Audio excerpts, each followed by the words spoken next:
Welcome to the class on inverters. Inverter is a power running circuit which converts the fixed DC voltage to the variable AC voltage. At output, we can able to control both voltage as well as a frequency. So where we are going to use these inverters means AC drives, induction heating, HVDC system. Classification of inverters. Inverters are broadly classified into two types: single phase inverters and three phase inverters. Again, the single phase inverters will be classified into the half bridge inverter, full bridge inverter. The three phase inverters has a two modes of operation. One is 180 degrees mode of operation, another one is the 120 degrees mode of operation. This is one type of classification of the inverters. First, we are going to see the single phase half bridge inverter. The circuit is consisting of two identical DC voltage source Vs by 2, Vs by 2. This is the load. Two control switches Q1 and Q2. D1, D2 are the feedback diodes. These diodes are come to the picture only when the load is consisting of inductance. Suppose if the Q1 is conducting, D1 is reverse bias. If the D1 is conducting, the Q1 is reverse bias. So at a time only one device is conducting, that may be the Q1 or the D1. If the Q1 is conducting, remaining all switches are off. The source is supplying a current from Vs by 2 Q1 load again written to the source. Nothing but a load voltage is positive as well as current also the positive. The actual current is same as the reference. Suppose the D1 is conducting, the D1 is allowing a current only from anode to the cathode. Nothing but the current has to pass from in this direction. Load D1 source again written to the load. The load voltage becomes a positive whereas the current becomes a negative. Suppose if the Q2 is conducting, remaining all devices are off. The source is supplying a current, load Q2 again written to the lower source. Nothing but a current is negative as well as voltage also the negative. If the D2 is conducting, this diode is allowing a current only from anode to the cathode, so current has to pass in this direction. D2 load source again D2. So the load current becomes a positive whereas the load voltage becomes a. These diodes are come to the picture only when the load is consisting of inductance. Now we are going to see the waveform for this circuit diagram. Here we have taken the, on the x-axis we have taken the time. This is a t by 2, this is a t, again off period, remaining off period. First you have to represent the input voltage Vs by 2. The Q1, Q2 are the power devices. Whenever we are applying the base voltage, the device is on. If we withdraw the base voltage, the device will be off. See here, Ig1 is nothing but the base current or base voltage to the Q1. From this point to this point, the base voltage is applied to the Q1, so the Q1 is on. Here, base voltage 0, so the Q1 is off. Again, in this interval, the Q1 is on. Ig2 is nothing but the base current or base voltage to the second device.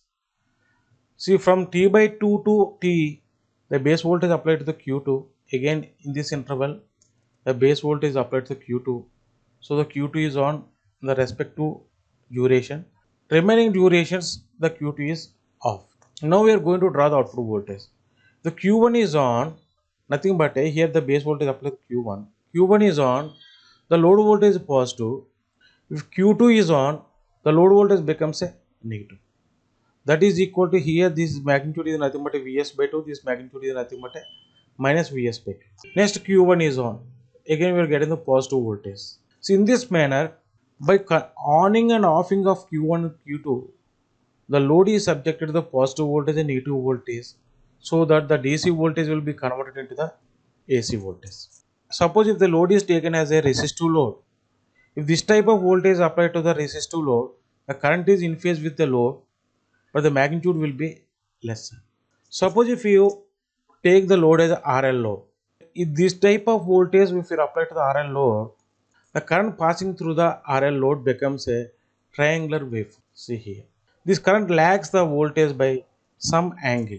If you observe here, 0 to T1, the current is negative, but the voltage is positive. Nothing but a T1 has to conduct from 0 to T1. At T1, D1 is off. Already we apply the base voltage to the Q1. So the Q1 will be goes to the on state from the T1, from this point. T1 to T by 2 Q1 is on in this duration. Again in this duration current is positive and load voltage becomes a negative. So D2 has to conduct this device in this duration from T by 2 to T2. Again in this duration Q2 will be conducting. The same thing will be repeating for the remaining cycle also.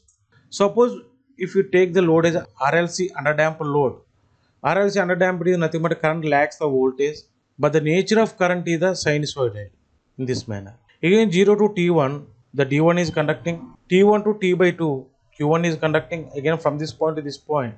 Again D2 is conducting again from this point to this point, T, QT is conducting. The same thing will be repeating for the next cycle. So this is a circuit operation for the R load, RL load and RLC load. The main disadvantage of the circuit is that the output power is low. It requires two identical voltage sources. It is a three-wire system. These disadvantages we can overcome in the single phase full bridge inverter that we are going to see in the next class. Suppose if we find the RMS output voltage, so this is the repeated waveform. From this point to this point, what is the waveform is there? That is the repeated waveform. This is alternating waveform. So for alternating waveform, when you are going to find the RMS output voltage, you have to consider only the half cycle, this cycle. Area under the square of the curve, we have to square this one. Area, nothing but Vs by 2 whole square into T by 2. Divided by T whole root. That gives the RMS output voltage for the Vs by 2 whole square T by 2 divided by T by 2 equal to Vs by 2. This is RMS output voltage. If we write the Fourier series for this waveform, it is symmetrical about the x-axis. So this waveform does not consisting any even order harmonics. V naught equal to sigma n equal to 135 up to infinity 2 Vs by n pi sin n omega t, where n is nothing but a order of the harmonic. If we write the Fourier series for the output current with RLC load, I naught equal to sigma n equal to 1 comma 3 comma 5 up to infinity 2 Vs n pi Zn sin n omega t minus phi n, where n is nothing but a order of the harmonic. Where Zn equal to square root of r square plus n omega l minus 1 by n omega c whole square, where r is nothing but a resistance in the load, L is nothing but a inductance in the load, C is nothing but capacitance in the load. Phi n equal to tan inverse n omega l minus 1 by n omega c whole divided by r. Suppose if you find the RMS value of fundamental voltage V01, that is equal to, this is the maximum voltage divided by the root 2, where n equal to 1, because we have taken it is a fundamental. So 2 Vs by root 2 pi, this gives the root 2 Vs by pi equal to 0.45. In this manner, we can also find out the what is the magnitude of the RMS voltage of third harmonic and fifth harmonic by taking the n value equal to 3 as well as a 5, like that. So thank you very much for watching this video.